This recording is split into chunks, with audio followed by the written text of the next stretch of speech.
Guys, I'm going to have a little ramble here. You needn't take it too seriously. This is not an urgent video. It's just a recapitulation, a repeat of the story that I've told many times previously about being a young lifesaver on Amanzimtoti Beach. I'm 52, and I became a junior lifesaver when I was 14, so that would have been 1985. And I was a lifesaver for about the next, I think I lost interest when I was about 20. I think the last time that I competed in a competition was when I was in the army, if I'm not mistaken. I got that sport thing, you know, because I was quite good. I wasn't the best, but I was up there. I was a contender.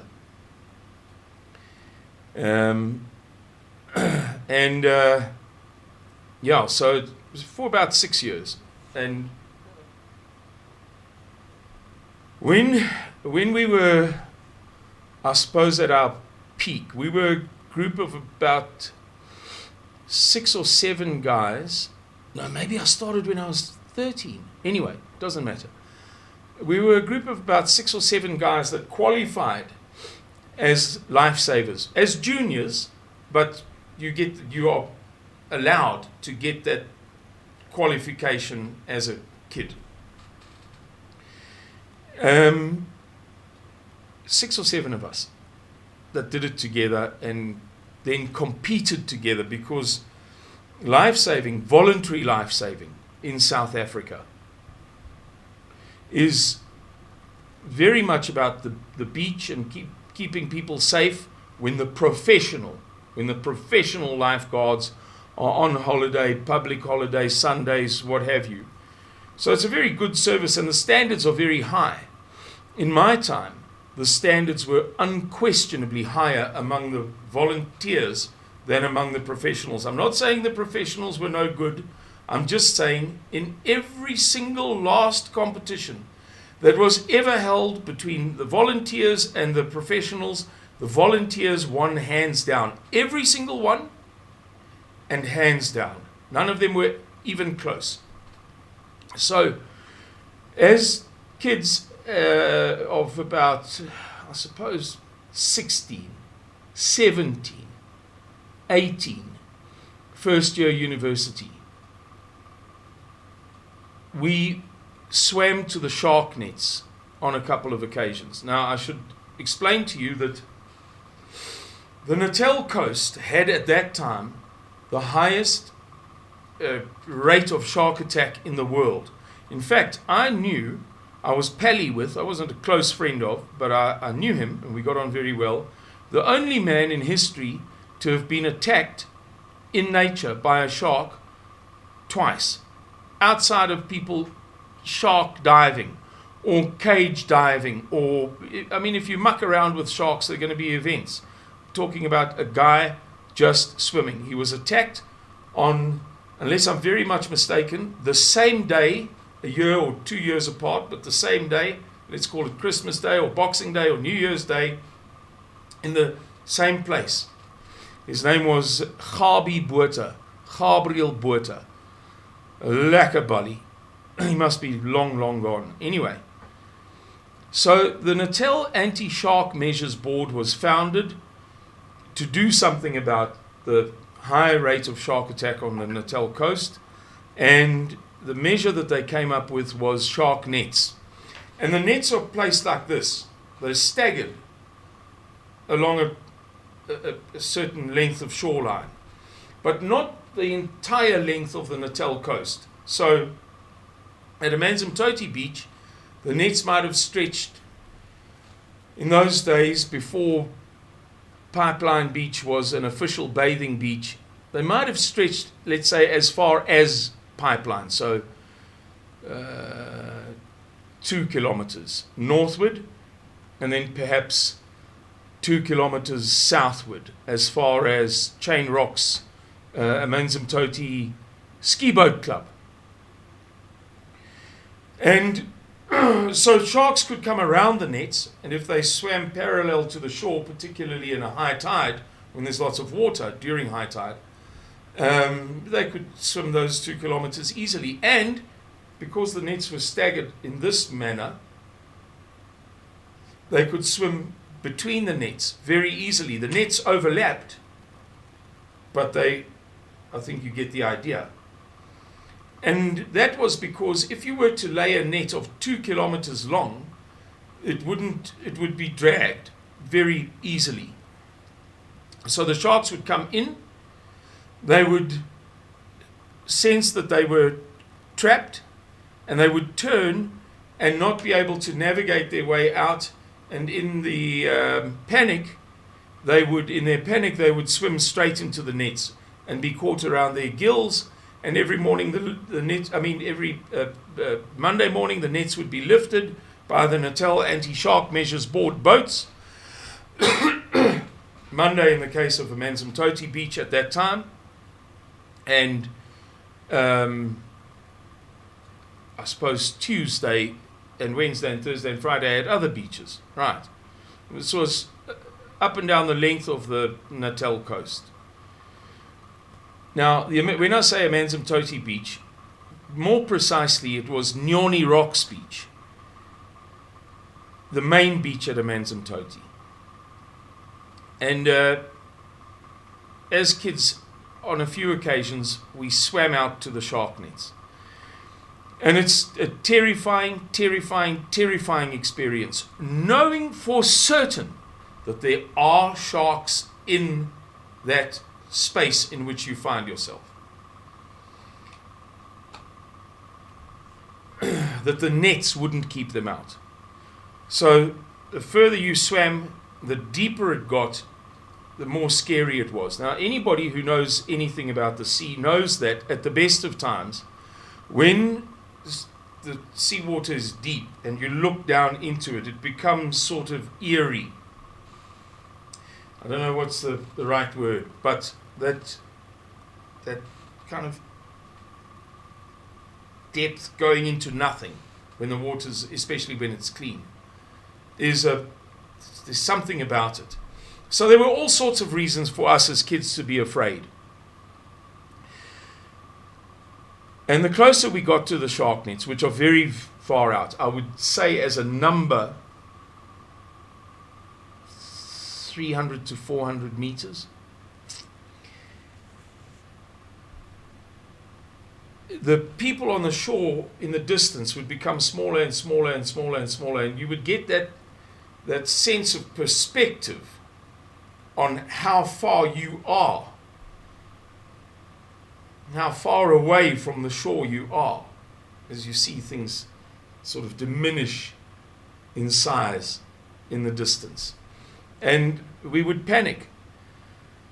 But being young, being that age, teenage boys, we would persevere and then become even more afraid. It's a terrifying thing.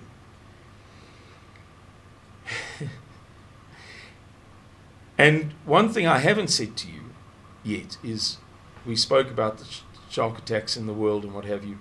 At that time, of all of the beaches on the Natal coast, and therefore of all of the beaches in the world, Nyoni Rocks Beach had the highest rate of shark attack in history. It no longer has. So we would be,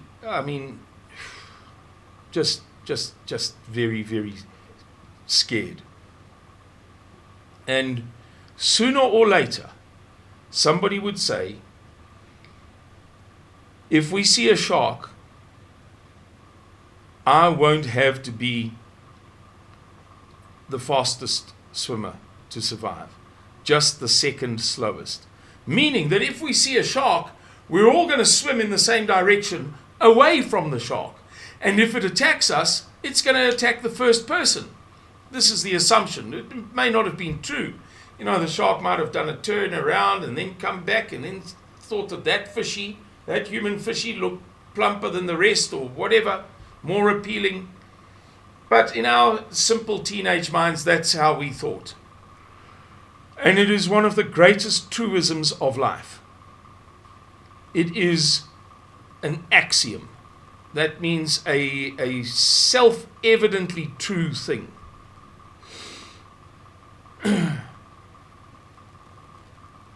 And a few minutes ago, a Suidlander sent me a message about preparations, saying somebody else, doesn't matter who, somebody altogether else is Mampara because they don't pay attention to the things that I say in my videos.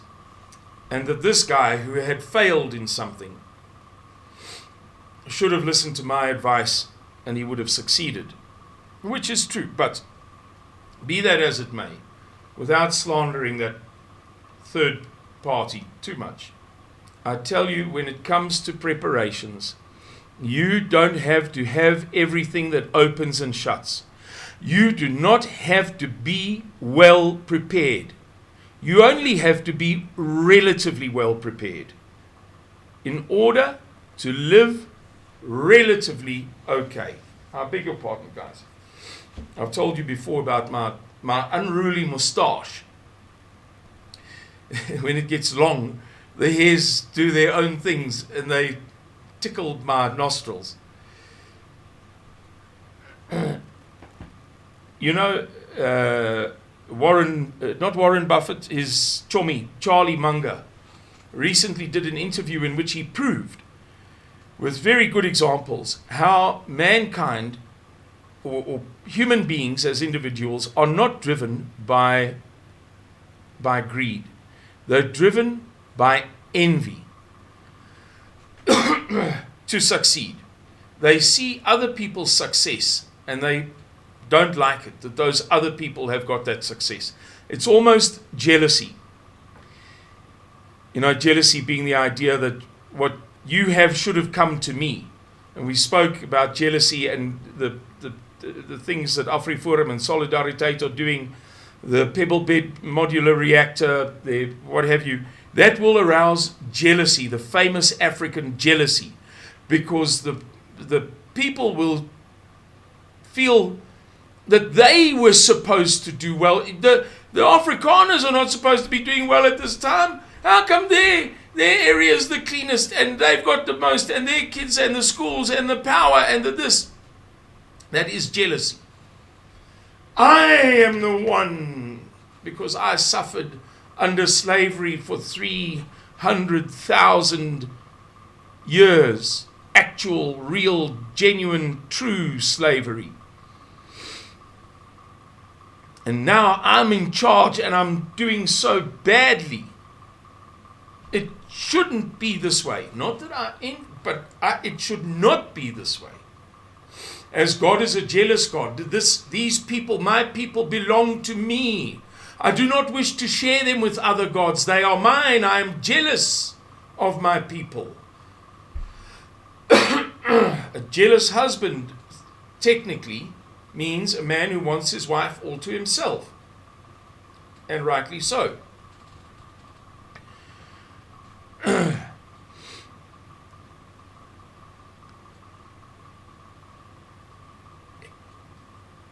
To go back to the preparations, and this guy who kind of landed on his backside through his own ineptitude, his own sloppiness.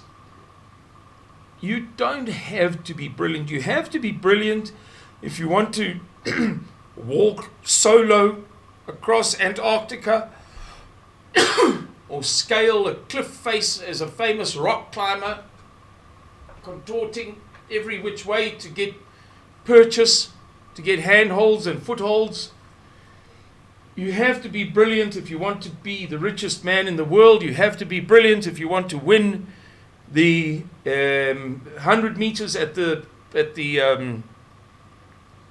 Olympics. But you don't have to be brilliant to just make it, to just get through, to just get safely back to the shore would have required me only to be, certainly in my then simple mind, required me to be the second slowest swimmer, or the third slowest, or the second fastest, or the third fastest.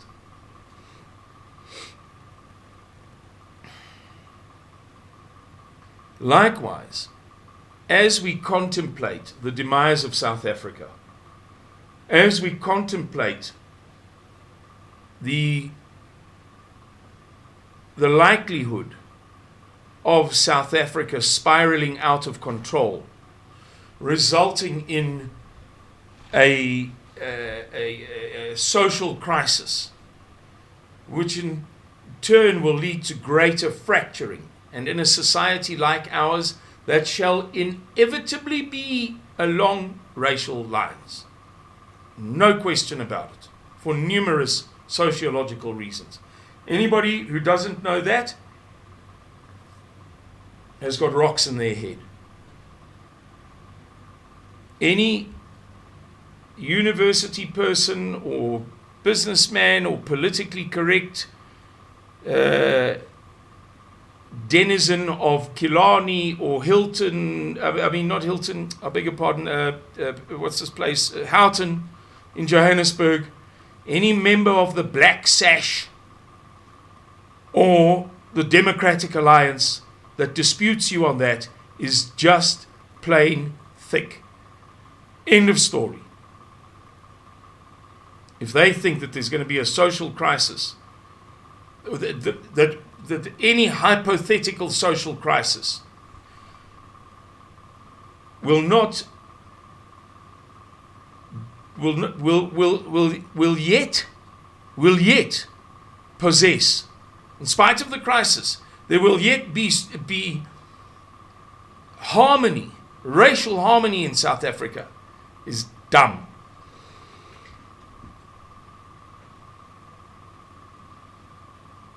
Therefore,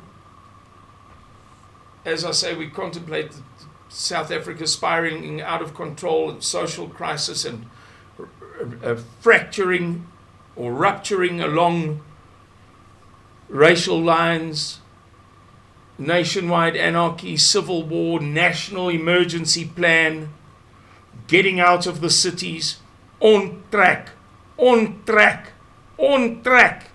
Seek refuge in a safe haven behind the lines of Suidlander's national emergency plan. Agter of deur, ander kant deur die draad van oom Siener se hoender profesie.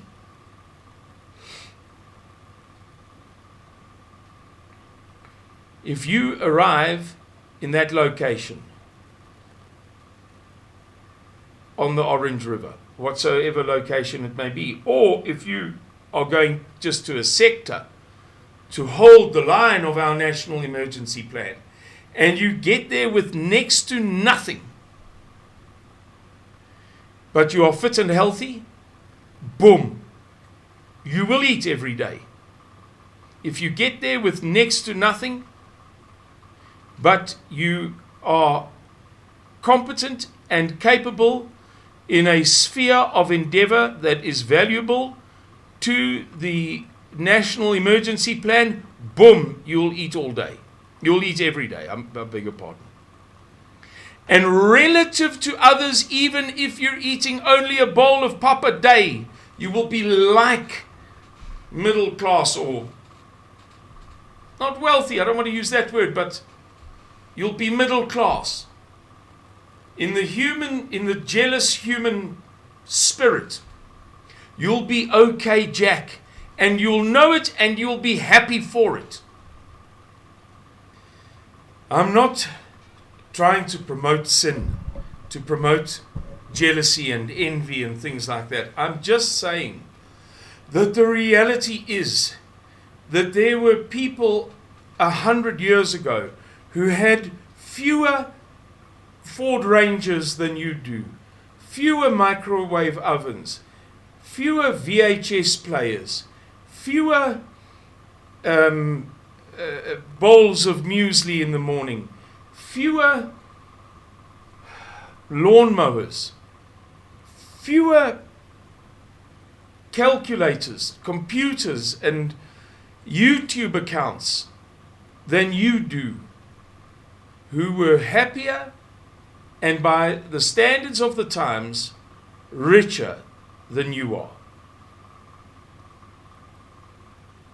There are many dog poor people in South Africa right now who feel sorry for themselves and who are indeed judged by those around them for being poor, for being a failure, for being this, for being that, who are far better off materially than their forebears. And I'm not saying material stuff is everything, but I am saying it's a big thing to all of us. We all prepare in the flesh. I think that many people are going to find that they worried too much, that they were too envious of those around them's preparations.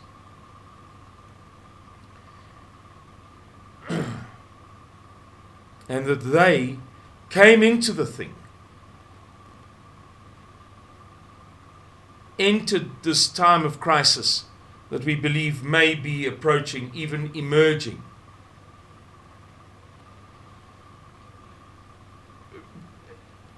enter it better off than they thought.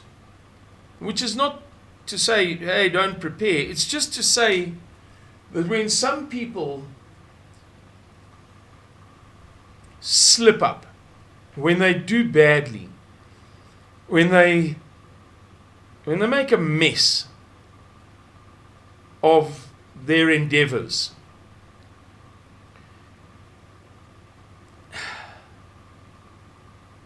it's quite possibly because they were going about it the wrong way. That they were their own worst enemy. You know, this third party to whom I alluded earlier, that if they had just been more sensible, they would have done a better job. That they were trying too hard to be something that they were not. That they were trying too hard to be the fastest swimmer. And they were, in the end,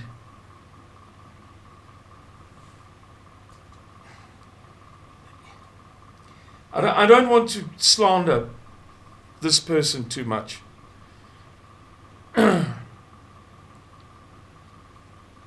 But, yeah. Guys, that's my ramble. You don't have to be perfect. You don't have to have the Toyota Ranger 4x6 with the long and the that you press the button and there will be people who participate in this thing that lies ahead of us with all the goody McGafters and the you name it, and they will do a poor job.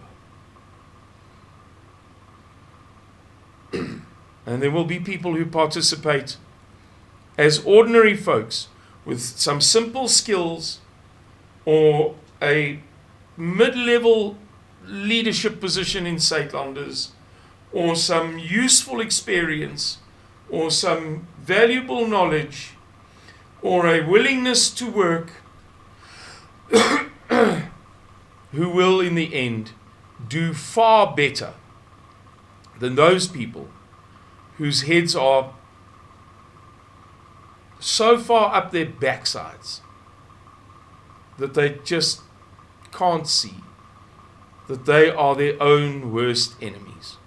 They are trying too hard to be something that they are not. Trying to be the fastest swimmer and being hopelessly unqualified for it. So the moral of my story today, I'm going to be brief, is prepare. You'll be okay. Prepare. Go to swimming lessons. I went to swimming lessons as a kid. Hated them. Ended up becoming a top lifesaver. Not tip top, but top. One of the top. In my time. Not of all time. Of my time. Which was not a long period. But there was a time when I was a mamba. I was featured in a huge photograph on the front page of the Natal Mercury newspaper as the one and only guy who was able to make it out during a storm surge at Durban Beach. The famous Chalupsky brothers couldn't. I mean, there were another bunch of people better than I was, but not as good as I was in that one thing. That was my expertise.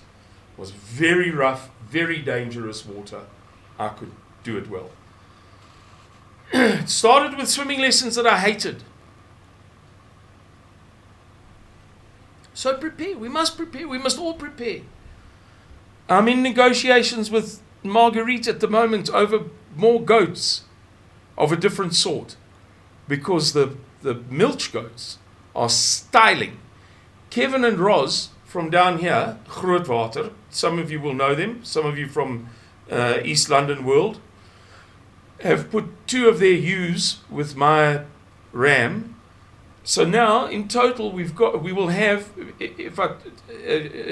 have already, and we will have by the end of this year, a combination of, we have already a few ewes and more that are immature, a few mature ones, some immature ones. By the end of this year, all told, we will have probably 12 ewes, which translates to 50 liters of milk a day for babies. Goat's milk, the best milk there is. For children. 50 liters a day by the end of this year, and we started with nothing. So now I'm going to take on meat goats. I prepare.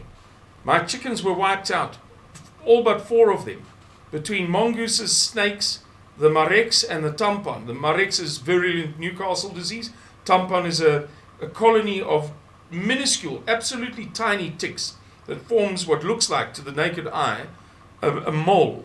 Just a mole. So you see it on your chicken's leg, for instance, and think nothing of it. And of course, if it's beneath the feathers, then you never see it. And the colony just sucks the life out of the chicken, kills them stone dead. I don't know what is the correct Afrikaans word or even the English word, but tampon is like the local kind of Karoo word for those things. I'm going to start my chicken this thing again. Today, I finalized the deal for a new